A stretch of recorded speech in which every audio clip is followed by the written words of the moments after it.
Welcome back to Girl Talk. We are so pleased to be filming on site here in Cambridge, Wisconsin at the Cambridge Winery. So if you take a chemistry graduate and mix in some master gardening skills, I give you Frank Peregrine, owner of Cambridge Winery. Thanks for joining us. Well, thanks for having me again. And thanks for having us here. This is a beautiful place to be. Well, especially today. We're very lucky. Yeah. So we're in front of the event center for Cambridge Winery and out in the lawn area, just gorgeous.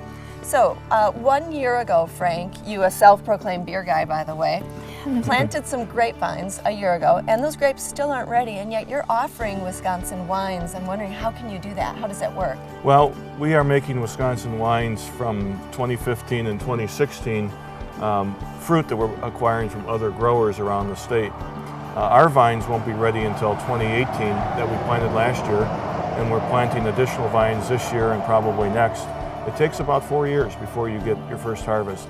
So in the meantime, we're acquiring fruit from other growers. The 2015 wine that we're making the fruit was acquired from growers near Eau Claire, by Westby, which is by Viroqua, from Plymouth, and even from the University of Wisconsin Ag Research Station on Mineral Point Road in West Madison. In Madison, love that. Go Bucky, got some Badger pride in your wine. Absolutely. Yeah, both red and white, which is good. That's perfect. The Wisconsin colors. Right, so perfect. We're outside your event center right now, but where do you actually make the Wisconsin wines, and where's your vineyard? Well, our vineyard is just about a block away in a development called the Vineyards at Cambridge, which is a residential development that has homes, condominiums, and apartments nestled among the vines. The winery will be built on that property, and we have a distillery that's built there as well. That's an independent business from the winery. But our wine today we're making actually at a winery called Vines and Rushes up in Ripon, Wisconsin, under contract. So the fruit we bought was shipped there. The wine is produced there. We're about ready to bottle it up, and when we do, we will technically buy it from them and bring it in here and begin serving it. Very cool. Yeah. Well, and I just love the integration of the residential homes and the vineyards. I think that sounds just so romantic and so wonderful to live among the vineyard. Let's move in. Great. Yeah. Very unique. You're all wants a vineyard in the backyard. You're all welcome. There's plenty of room. So. Okay. But what a beautiful concept.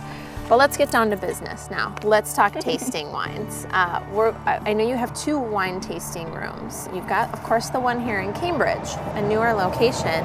You also have the tasting room on Whitney Way in Madison. That's been around a little bit longer. So let's talk about what's being served at the tasting rooms until now. Well, we've started out by sourcing our wines from California, from a boutique winemaker and a winery there in Central Coast. Our wines come from one of 2 vineyards. One of those vineyards is about 1.5 miles from the Pacific, and it's a cool vineyard by California standards, meaning it's perhaps 80 degrees during the day, during the heat of the day. It's great for Pinot Noir, Pinot Gris, Chardonnay, and Syrah. I approve. Janet approved. The other vineyard's about 30 miles away, far enough away and over the pass that it gets hot during the day. It's not cooled by the Pacific. That vineyard gets 105 during the day, and it's great for Cabernet Sauvignon, Merlot, Petit Syrah, other Bordeaux varietals that require that kind of heat to ripen the fruit. That's a bigger, bolder wine.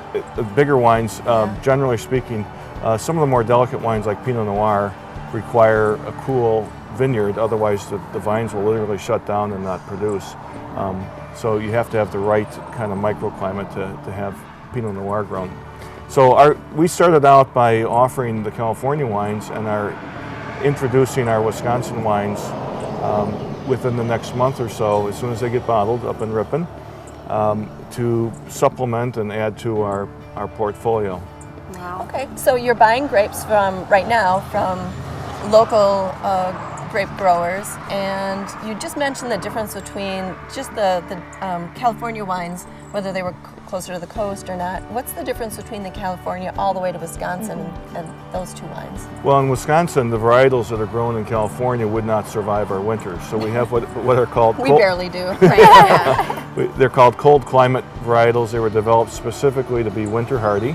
They have to survive to at least 30 below and more likely 35 or 40 below before they pass the sniff test for being grown in Wisconsin and Minnesota. So that kind of limits the selection of things we can grow here. That doesn't mean we can't grow good grapes here. In fact, the grapes are getting better and better over the years as breeders and the university system develop different varietals that will sustain our winter. We don't have the benefit of having hundreds of years of varietal selection from Europe that California does. They just go ahead and take all the French varietals and can plant them, and voila, they grow. But here we... Pun intended there, voila. Yeah, right. So here, it's only been the last 20 or 30 years that there's been a real concerted effort to find varietals that will grow, and we're having some great success.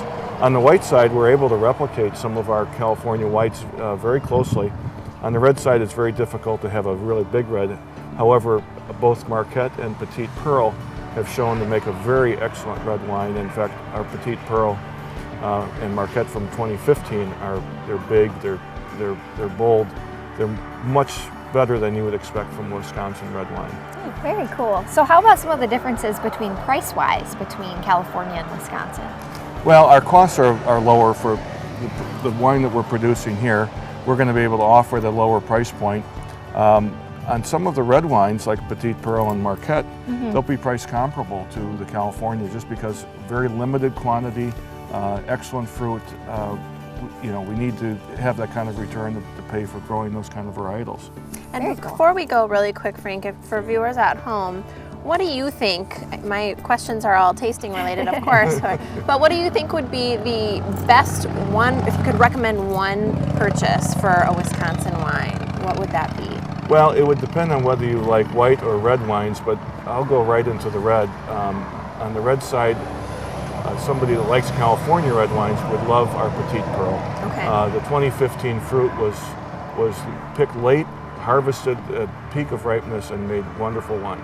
Great suggestion. There you heard it from the expert right there. This is Frank Peregrine with Cambridge Winery. Thanks so much again, Frank. Thanks, Frank. You're welcome. Thank you, Frank. And that's it for Girl Talk today. Thanks to all of our guests. Thank you for watching. And from all of us at Channel 57, we'll see you next time.